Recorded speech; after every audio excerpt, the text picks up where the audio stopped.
Veterans, do you know what a VA's EP code is? In product. In today's video, I'm going to share with you what is an EP, when they are used, and why you should know what it is. Make sure you stick around.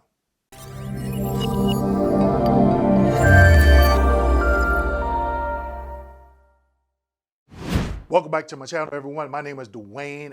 I got a video for that Kimball, United States Army veteran and retired VA rating specialist. Before we get into today's video, you know what you got to do. Go ahead and hit that like, subscribe, and notification button. Also, we still have seats for my upcoming webinar where I explain what it is I do, what I don't do, and how you can work with me. So today's video, I am taking you out to the VA's M21-4, something I've never done before. Normally I'm talking about the M21-1 and the M21-5. Today it is the M21-4. I'm going to be discussing the VA's EPs in products. When are they established? Why? And the main reason why you need to know so it can help you better understand the VA compensation claims process. So let's go ahead and get into it. Slide number one. Here in slide number one, like I stated, I'm taking you to the M21-4, something I've never done before, and I'm covering a topic that I don't think anyone in this niche on YouTube has covered, okay? I could be wrong. If I am, please let me know in the comments, all right? So it says correct EP, which stands for end product, use and work management. So they're telling us why do they have it, okay? The end product, EP, system is a primary workload monitoring and management tool for the Veterans Service Center. All right, so a couple of things here to understand. Primary workload, they're talking about claims. There's so many different types of claims. They have to assign these EPs so when VA employees see them, they know exactly, oh, this is a claim for this. This is a claim for that, all right? So it's a workload management. Veterans Service Center. Leave me a comment to let me know if you know what the Veterans Service Center is. And it's basically the department within the compensation under VBA that handles all of the initial claims. For example, high-level review / appeals, that is handled under DROC, okay? DROC.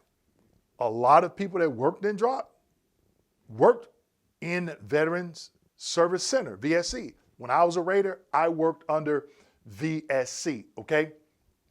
Number one bullet comment here, correct use of the EP system facilitates proper control of pending workloads and appropriate work measurement credit. Now, check this out. Raters, as a former rater, I've never assessed it. It's called assessed it, or sometimes, depending on who you're talking to, established. They may say, hey, we need to assess the EP for this, or we need to establish the EP for this, all right?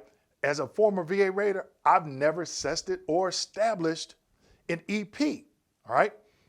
The majority of the VA employees that establishes or assessed EPs are VSRs. Now, here's a nugget. This is, I would say, one of the top 5 mistakes I see VA employees make, especially VSRs. They will close out an EP in error. So a lot of veterans say, Dwayne, they closed my case and didn't even tell me what happened. More than likely, they mistakenly closed the EP before the claim was adjudicated.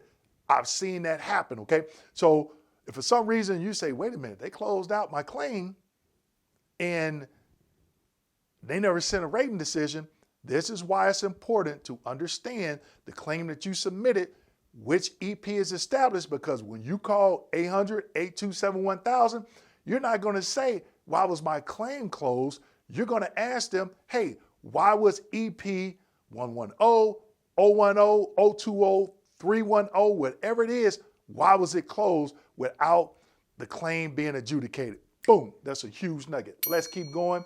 Slide number 2. Here in slide number 2, third digit modifiers, appendix B in product. Now this is where it gets a little bit tricky. So just bear with me here, okay? So it says deceptions. That's what we're looking at. Incremental Appeals Modernization Act. 031, 032, 033. Now we know, you should know, because I've talked about this, not in detail, but you heard me reference it in a high-level review video I did. When you file an 0996, the EP that's going to be established when you file for that high-level review and appeal is an 030, okay? So you heard me talk about it, I think it was in a short, where I was saying, hey, when you schedule your informal conference, you want to call 800-827-1000 and ask them, hey, has my 0996 been received? Yes. Has it been assigned to Seattle, Washington or St. Petersburg, Florida? Yes. Third question, has an EP030 been established? Okay, so when you submit that 0996, the first EP they will assess is an 030. Let's keep going. Now, talks about an example. Bear with me. This is where it's going to get a little bit tricky, okay? A claimant submits a high-level review request for service connection for hair loss. In a response to a decision, and an EP030 is established, okay? So you just heard me talk about that. A subsequent HLR is submitted for PTSD evaluation in response to a different, not the same, but different decision, and then EP031 is established. I'm getting excited, all right? A decision review officer, DRO, reviews and adjudicates both claims in a single HLR rating decision and calls duty to assist DTA errors on both contentions, which they can do. And guess what? I got a video on DTA errors, okay? Case flow will automatically establish an EP040 for the first contention and an EP041 to address the other contention, because the contentions stem from separate high-level review decisions. The contentions must remain on the separate EPs and adjudicated accordingly. So when you have that first high-level review, it's 030. When they come back in and do another high-level review for a separate contention on a separate rating decision, it is an 031. Now let's say you had a third rating decision and you decided to do another HLR. Guess what? That's going to be a EP032, et cetera, et cetera, et cetera. It's going to keep going, okay? Now, obviously, you can have more than one EP, okay? Don't let anybody tell you that, all right? Now, DTA, when they DTA error, now we're talking about an EP040. So a lot of you say, Dwayne, they did a DTA error. I have yet to have somebody say, hey, I called in and asked them why they DTA errored and what is the correct EP that you have for it, okay? So where this is educational is when you're talking to someone in an RBSR hearing, which falls under VSC. If you're talking to the 800 number, 800-827-1000, during your informal conference, you shouldn't just be saying my claim. You should be saying EP030, EP031, EP040, EP041, all right? That's where you're going to get them, because now they're going to be like, wait a minute. They're speaking the VA claim language, all right? So we got many more slides to get into. Let's keep going. Slide number 3. Here in slide number 3, we're still at the M21-4, initial disability compensation claims with 8 issues or more. So when you file a claim and it's 8 issues or more, they will establish an EP010. And it says EP010 is limited to initial disability compensation containing 8 issues or more, okay?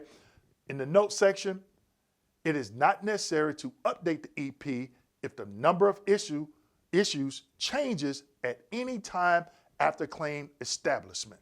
That is important because if you're calling in asking about your claim, instead of saying, hey, I'm calling in to ask the status of my claim, hey, I'm calling in asking the status of EP 010. When you do that, trust me, you're going to get them, and it's going to give them a moment of pause. People at 800-827-1000, because they're going to be like, well, wait a minute, how does vet know about EPs, all right? Unless otherwise noted, the EP will not be cleared until all issues raised by the claim have been resolved. Again, I've seen VSRs close out a claim or close out an EP, or clear an EP is what they call it, and all issues have not been addressed, okay? It's important, people, that you understand this, because I'm getting veterans to tell me, hey, they closed out my claim. No, they closed out your EP, and so when you call back in, hey, you all closed out EP 010, and the rater only adjudicated 8 issues or 9 issues, all right? Or if you, let's just say, for example, you claim 10 conditions, they only adjudicated 9, they close it out with about the 10th issue, okay? Just to help you understand a little bit better. Let's keep going. Slide number 4. Whew, a lot of information. I can't believe out of the 600 plus videos I did, I've never covered this topic. I probably referenced it in some other videos, but I haven't seen anybody else in this niche talk about it, all right? So let's keep going. -4, 020 compensation claims received after the initial eligibility decision. So you initially filed a claim that was under EP 010, they adjudicated it. Now, every claim after that, new claim after that, is going to be an 020. General, EP 020 applies to disability compensation or service-connected death claims received after an initial eligibility decision has been made unless otherwise noted. The EP will not be cleared until all issues raised by the claim have been resolved. All right? Example, claims for service connection for disabilities not previously adjudicated. I'm going to give you an example, right? Claims for increase in degree of service-connected disability. Claims for total disability due to unemployability. Claims for SMC or increased SMC. All right, so claims for service connection for disabilities not previously adjudicated. Let's say the veteran claimed PTSD, hearing loss and tinnitus, on their first claim. And they win, or they get denied. They come back in and file a new claim for back. So the VSR is not going to test or establish an EP 010, they're going to establish an EP 020, all right? Same way with the increase. The veterans get service connected for PTSD, they come back in, okay, file an increase for that, they're going to establish an EP 020. So again, when you call 800-827-1000, hey, I want to check on my claim EP 020, my claim under EP 020 in VBMS, okay? Let's keep going. Slide number 5. Here in slide number 5, high-level review. Generally, the 030 series represents a request for high-level review on a prescribed application form. So 030 series, remember the previous slide where I talked about 030, 031, 033, okay, and then going forward from there. So again, the initial appeal or high-level review, 030. You come back in and you appeal another condition on an entirely different rating decision, 031. You come back in after that,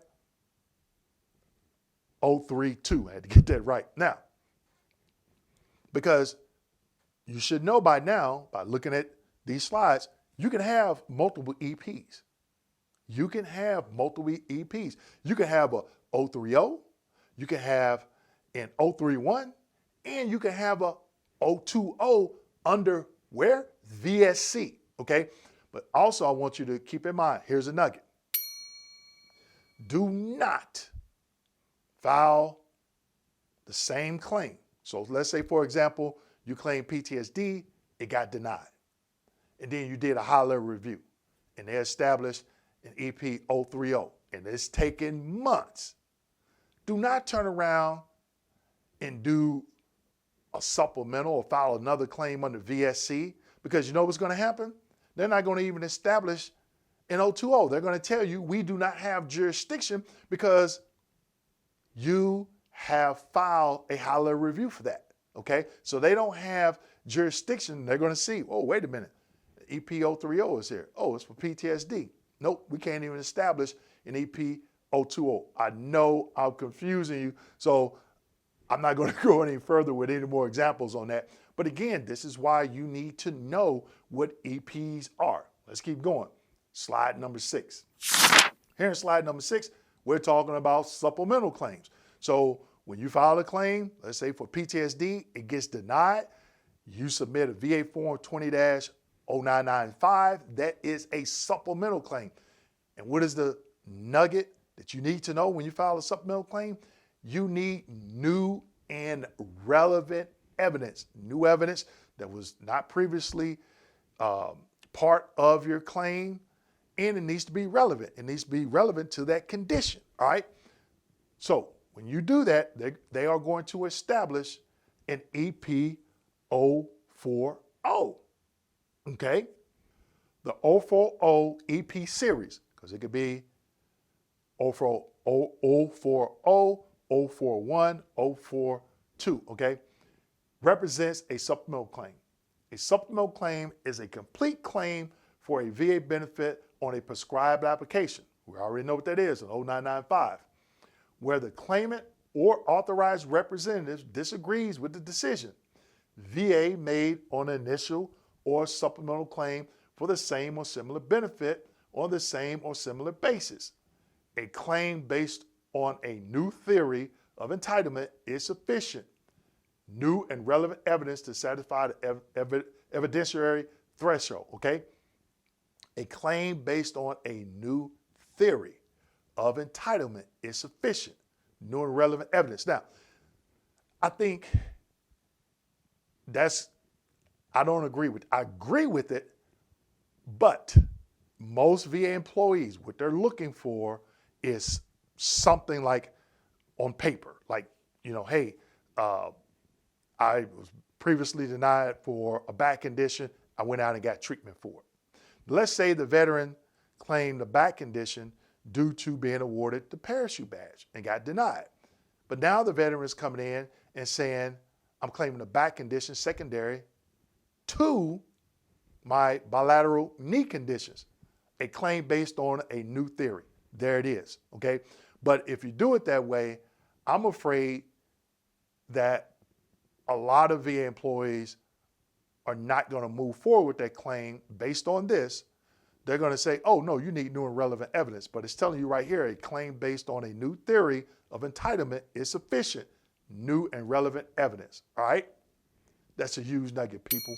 Make sure you understand it. Prescribed claim form, they're talking about the 0995. Down in the note, certain 040 EPs with specific claim labels are established when re-adjudication is necessary based on duty to assist, error noted by either the Board of Veterans Appeals, BVA, or high-level review. Examples of these 040 series claim labels include, there you go, HLR DTA error, rating, HLR DTA error, non-rating, board DTA error, et cetera, et cetera, et cetera, okay?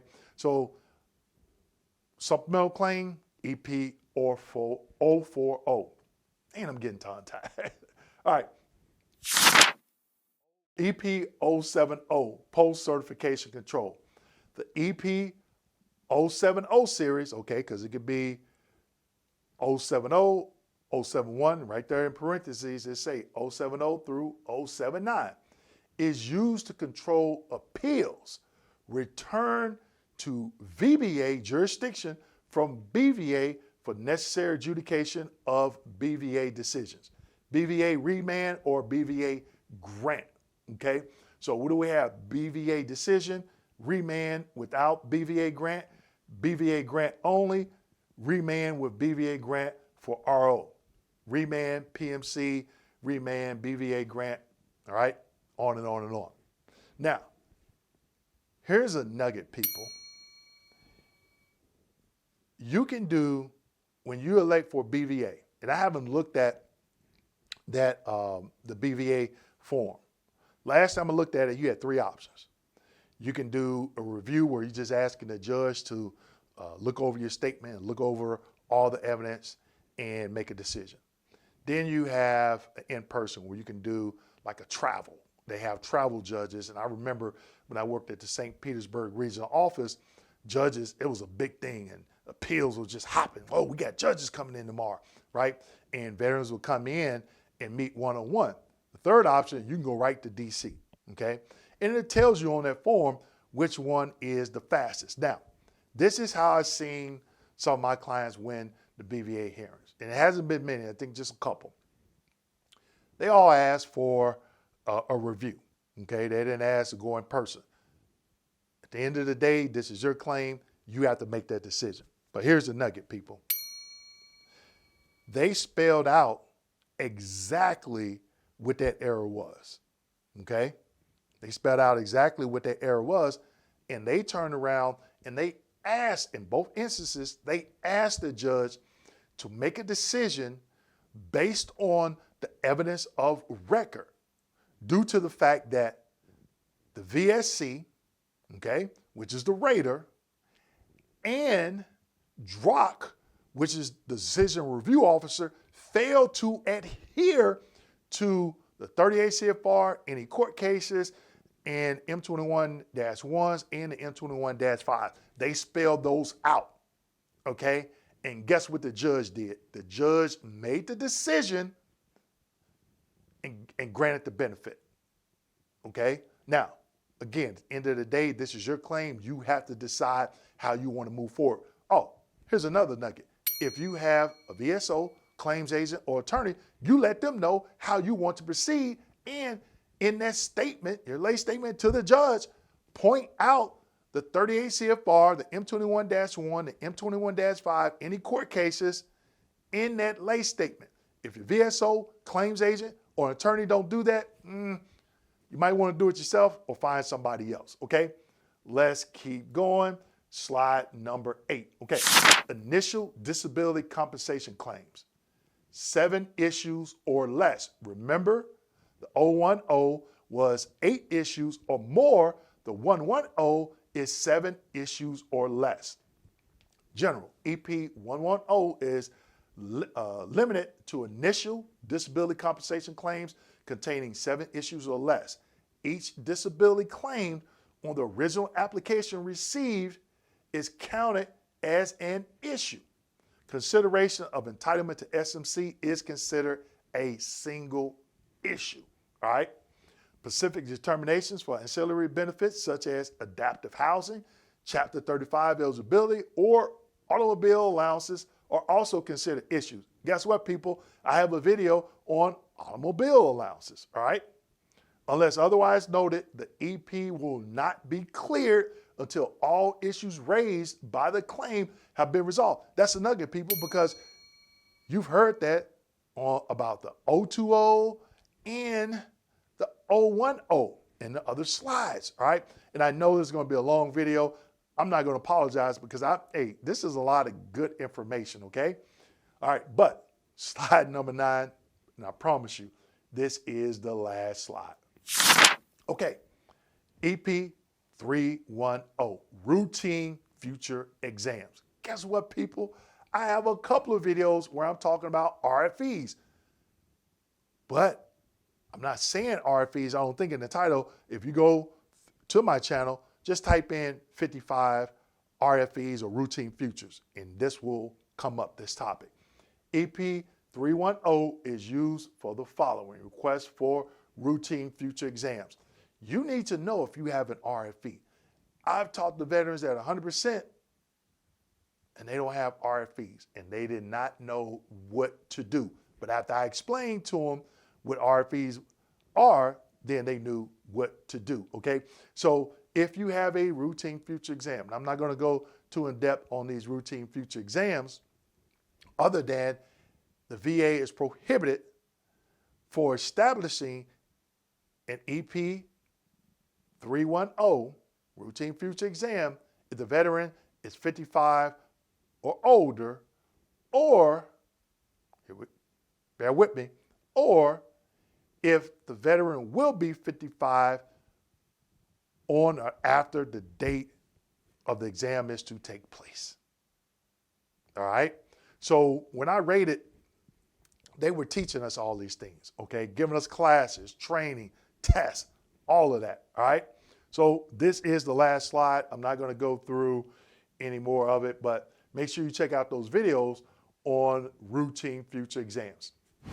Now, I know that was a lot. So if you are still watching, go ahead and put a number 2 in the comment section. And everybody else that logged off, hey, sorry, you just lost out on a lot of valuable information. But keep in mind, when you understand which EP has been established, then you know how to refer to your claim if you are in an RVSR hearing. If you call the VBA's call center for compensation, 800-827-1000. If you have an informal conference with a DRO under DROP. And if you have a BVA hearing, you can reference this in your statement to the judge. So it is important to know what EP has been established and for what conditions. With that being said, make sure you like, subscribe, hit that notification button, and as always, share this video with your fellow veterans. Thank you.